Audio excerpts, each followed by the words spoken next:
தடத்தின் இரவு நேர செய்திகளுடன் இணைந்து கொள்கிறீர்கள். விரிவான செய்திகளுக்கு செல்ல முன் முதலில் தலைப்புச் செய்திகள். நாட்டின் சீரான வானிலை திணைக்களம் வெளியிட்டுள்ள அறிவிப்பு. நாடாளுமன்ற உறுப்பினர்களின் ஓய்வூதிய கொடுப்பனவு தொடர்பில் வெளியான தகவல். தேசிய மருத்துவமனையாக யாழ் போதனா வைத்தியசாலை. பணிப்பாளர் சத்தியமூர்த்தி கோரிக்கை. கோபே வசதி மக்களுக்கு வெளியான மகிழ்ச்சி தகவல். குழாய் நீர் தொடர்பில் பாராளுமன்றத்தில் எழுந்த கேள்வி. இலங்கை மக்களுக்கு அதிர்ச்சி கொடுக்கும் பச்சை மிளகாயின் விலை தொடர்பான விரிவான செய்திகள். கரிமிளகாய் மற்றும் பச்சை மிளகாய் ஆகியவற்றின் விலை கிலோ ரூபாய் 1400 உயர்ந்துள்ளதாக தெரிவிக்கப்படுகிறது. தம்புள்ளை மற்றும் ஹெப்படிப்பல பொருளாதார மத்திய நிலையங்களில் பச்சை மிளகாய் நேற்று 1 கிலோ ரூபாய் 1000 முதல் 1100 வரை விற்பனை செய்யப்பட்டுள்ளது. கடந்த சில மாதங்களாக கரிமிளகாய் விலை தொடர்ந்து அதிகரித்து வந்தாலும் மழை காலத்துடன் பச்சை மிளகாய் விலையும் அதிகரித்துள்ளது. எனினும் பொருளாதார மத்திய நிலையங்களுக்கு குறைந்த அளவே மிளகாய் விநியோகிக்கப்படுவதால் விலையேற்றம் அதிகரித்துள்ளதாக சந்தை தகவல்கள் தெரிவிக்கின்றன. கரிமிளகாய் மற்றும் பச்சை மிளகாய் தவிர ஏனைய காய்கறிகளின் விலைகளும் அதிகரித்துள்ளன. சமீபத்தில் கேரட் கிலோ ரூபாய் 40 முதல் ரூபாய் 50 வரை குறைக்கப்பட்டது.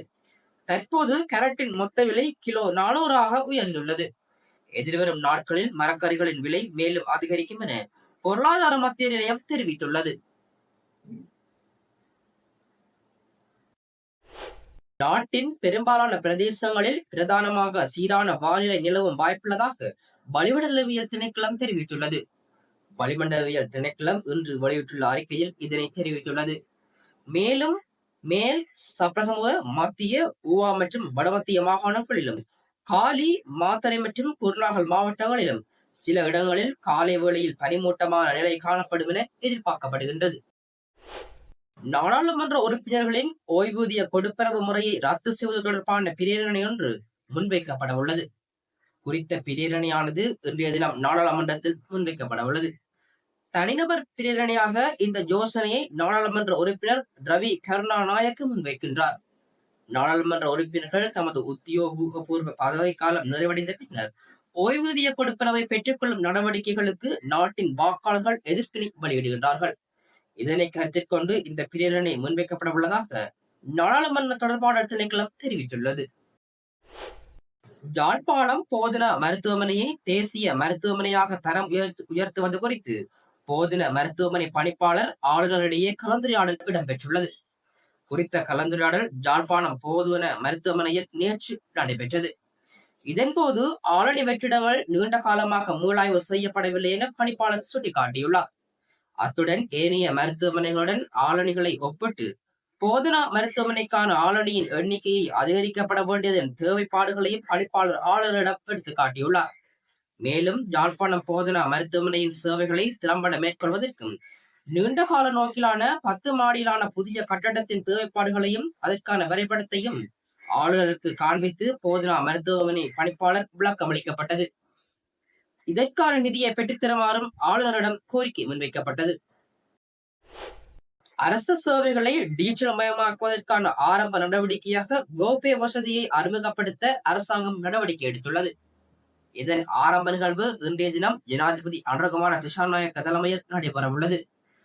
பாதுகாப்பான மற்றும் வினைத்திறனான டிஜிட்டல் முறை மூலம் தடையின்றி கொடுக்கல் வாங்கல் செய்யக்கூடியவாறு இத்திட்டத்தினூடாக அரசு நிறுவனங்களுடனான கொடுக்கல் வாங்கலை சீரமைத்து நவீனமயப்படுத்தப்பட எதிர்பார்க்கப்படுகின்றது. இது அரச வருமான சேகரிப்பில் வெளிப்படுத்தும் மற்றும் பாதுகாப்பை மேம்படுத்துகின்றது. தரவு சார்ந்த முடிவெடுப்பதை ஊக்குவிப்பதோடு மிகவும் திறமையான மற்றும் குடிமக்களுக்கு ஏற்ற அரசு சேவைகளை வழங்கலுக்கு வழிவகுக்கும் என ஜனாதிபதி ஊடக பிரிவு தெரிவித்துள்ளது. இது தொடர்பாக டிஜிட்டல் பொருளாதார பிரதி அமைச்சர் இரங்க வீரரத்ன கருத்து தெரிவிக்கையில், இந்த கட்டண வசதி தற்போது 16 அரசு சேவைகளுக்கு அறிமுகப்படுத்தப்படுகிறது. ஏப்ரல் மாதத்திற்குள் மேலும் 30 சேவைகளுக்கு வழங்குவதற்கு நடவடிக்கை எடுக்க முடியும் என எதிர்பார்க்கின்றோம் என தெரிவிக்கப்படுகின்றது. எதிர்காலத்தில் இந்த முறை மூலம் பணம் செலுத்துவதற்கான செலவை 15 ரூபாயால் குறைக்கவும் நாங்கள் நடவடிக்கை மேற்கொள்வோம் என குறிப்பிட்டுள்ளார். ஹைட்ரோலிக் சுண்ணாம்பு இறக்குமதி செய்வதன் மூலம் பெருந்தொகை நிதியை சம்பாதித்துள்ளதாக எதிர்க்கட்சி பாராளுமன்ற உறுப்பினர் டி.வி. சானக பாராளுமன்றத்தில் தெரிவித்தார். இலங்கைக்கு சுமார் 550 மெட்ரிக் டன் ஹைட்ரோலிக் சுண்ணாம்பு வந்துள்ளதாகவும் இவை காலி 50 மற்றும் டக்னலாய் நீர் சுத்திகரிப்பு நிலையங்களுக்கு அனுப்பப்பட உள்ளதாகவும் பாராளுமன்ற உறுப்பினர் டி.வி. சானக குறிப்பிட்டார். குழாய் நீரை சுத்திகரிப்பதற்கான ஹைட்ரோலிக் சுண்ணாம்பு பயன்படுத்தப்படுகின்றன. இலங்கையில் தற்போது குழாய் நீரில் அதிக அளவு குரோமியம் உள்ளது. இது புற்றுநோய், சிறுநீரக நோய் மற்றும் கல்லீரல் நோய்களுக்கு வழிவகுக்கும் எனவும் பாராளுமன்ற உறுப்பினர் சுட்டிக்காட்டினார். மீண்டும் தலைப்புச் செய்திகள். நாட்டின் சீரான வானிலை திணைக்களம் வெளியிட்டுள்ள அறிவிப்பு. நாடாளுமன்ற உறுப்பினர்களின் ஓய்வூதிய கொடுப்பனவு தொடர்பில் வெளியான தகவல். தேசிய மருத்துவமனையாக யாழ் போதனா வைத்தியசாலை. பணிப்பாளர் சத்தியமூர்த்தி கோரிக்கை. கோபே வசதி மக்களுக்கு வெளியான மகிழ்ச்சி தகவல். குழாய் நீர் தொடர்பில் பாராளுமன்றத்தில் எழுந்த கேள்வி. இலங்கை மக்களுக்கு அதிர்ச்சி கொடுக்கும் பச்சை மிளகாயின் விலை.